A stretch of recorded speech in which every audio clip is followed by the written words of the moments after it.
What's cracking, people? Back with another reaction, back with some more Yaz, and we're back with another tune from their debut album, Upstairs at Eric's. Wanted to give a shout out to a couple people who've been commenting on the Yaz videos, in particular someone who goes by the profile name Hand Solo. Yeah, he's been giving me some great information about Vince Clarke's productions and sort of some perspective on the evolution of his musical career and the way, after he left Depeche Mode, I think, was it The Assembly?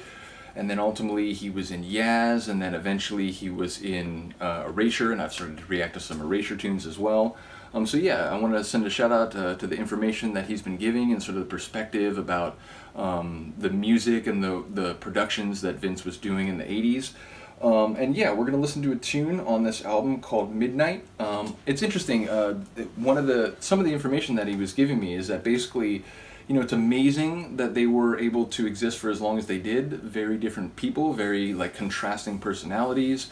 And ultimately, I think they were getting pressure from the label and the studio, who basically, I think at the beginning, he was saying that Vince just wanted to make a couple songs with Allison, but then basically they were like, well, if we're going to produce this, we need you to make a whole album, and so eventually they were able to do that.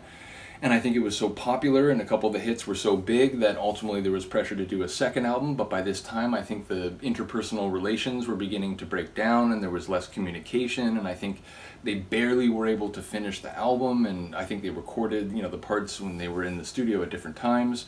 And by the time it came out, they had announced they were breaking up. So again, I think we as the world of music lovers are lucky that we got as much Yaz material as we did.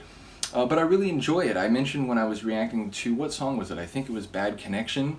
I was saying what I find so interesting about them is they have this early to mid 80s synth pop sound, which, there are some other groups, obviously Depeche Mode and Duran Duran and Erasure and so on. But what I think is interesting is that Yaz stands out to me because of that powerful female vocal. It just sounds so different from some of the other synth pop groups at the same time who were making tunes in sort of the same general space. So yeah, her vocals really stand out to me. She's such a powerful singer. I mentioned in another video that she reminds me of Adele before Adele was Adele, and someone made the comment hey, I think she has a more powerful and wonderful voice than Adele. So I don't mean any critique of Adele. I enjoy her singing, but yeah, I really think Alison Moyet was doing some special stuff with her vocals years before other people would get credit for doing some similar things. So yeah, we're going to listen to a tune called Midnight. Now, I mentioned it before. I had this album on cassette tape as a kid, so it's quite likely that I know this song, but when I listened to Bad Connection, for example, at first I was thinking, yeah, I don't really remember it, I don't really recall it, so once it started, I was like, okay, wait, I do kind of remember the sonics a little bit, and then when the chorus hit, it was like, wait, no, I definitely remember this one. So I assume that's probably going to happen for most of this album, where I won't be able to think of much from a song before it starts, but then once it does, it's like, oh, wait a minute, I do remember some elements here. So we'll see if that's the case. So once again, shout out to the people who've been watching and commenting on the synth pop reactions. Really appreciate you. I started doing these reactions on my old channel. It was all about acid techno and hardcore, and I will still continue to react to those things.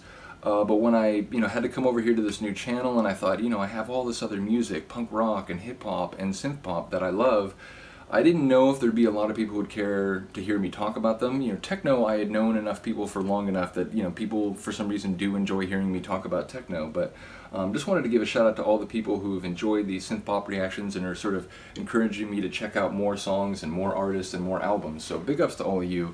Let's get to it. This is Midnight by Yaz, or Yazoo, sorry, Upstairs at Eric's. As I mentioned, I'll continue to call them Yaz sometimes because for multiple decades that's what I knew them as. Even though they are known officially in most parts of the world as Yazoo. But here we go, this is Midnight. Midnight, Ooh. it's raining outside it. Oof. You must be soaking wet. Everyone, talk about a soulful opening. Tight. God knows I tried my best, but darling, it looks bad. Lost the best thing that she can go so deep, and then she can crack up top too, that fry or whatever. I love it. Now he's gone to say, baby, and Vince Clarke is like, hey, I'm here too. Can't leave me now, to think about it, please. I love you, and I need you, and I should have thought of that before I did you wrong. And again, she goes from power powerful to kind of breathy and like, I'm trying to think of the word, soulful again, like very quickly.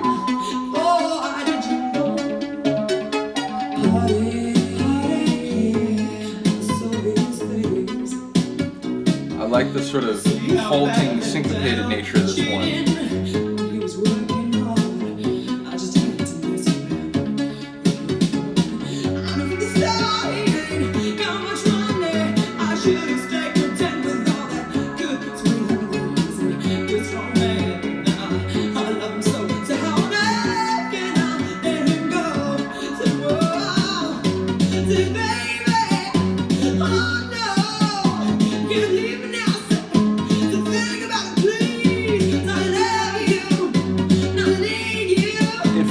Like the lyrical theme is similar to Don't Go here. It's like I need you, like I depend on you.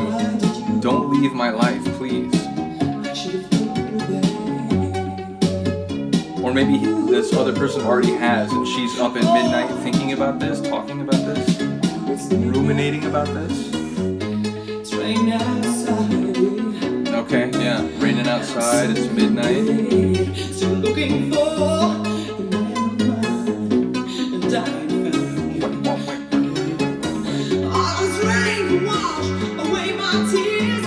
we got the bass and the synths, but the kick has dropped out of this section. And now this big pad. So like coating the top of the track.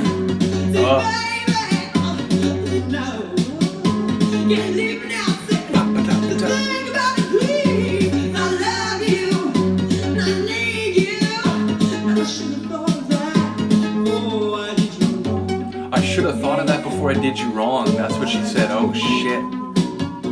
It's a lament. It's like, not just I miss you, but I screwed up, damn it. I didn't realize what I had until it was gone. That kind of thing. Don't you know, dear?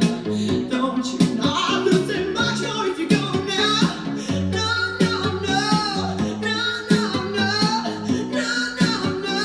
No. Her singing is just.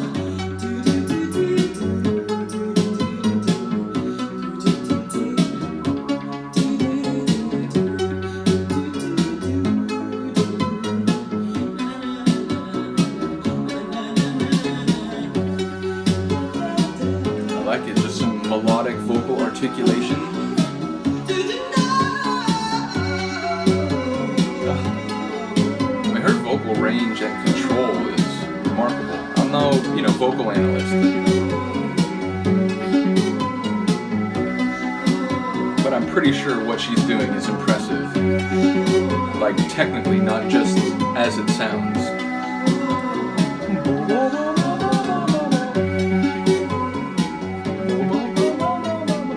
That layer, it's like melodic clouds up in the sky. And the ever-present fade ending.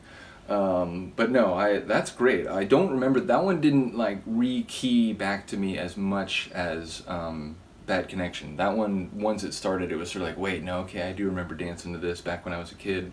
But that one, I don't know if I skipped over to a kid because like, oh, it sounds, more about romance, and I'm like, 4 or 5 or whatever age I was when I was listening to this. But yeah, for whatever reason, that didn't stick out as much, but I loved it. I had a bit more of kind of a soul kind of, less synthy and more vocal oriented, which is interesting because I think of them and I do think of the combination of her voice and the synths, and although it absolutely was that, I think her vocal performance standed out a little bit more than the synths on this one, although again I think it was the perfect accompaniment, and by the end I was commenting more and more on the synths. So yeah, let me know what you think of that one. Let me know if you are a big fan, or let me know if there's another tune on this album that I haven't got to yet that you're particularly waiting for. Yeah, I'm going to keep going through the whole thing. I'm going to keep going through their You and Me Both albums. So yeah, hopefully you're here for it. Let me know what you think. Other than that, have a good day, have a good night, and I will see you next time. Peace.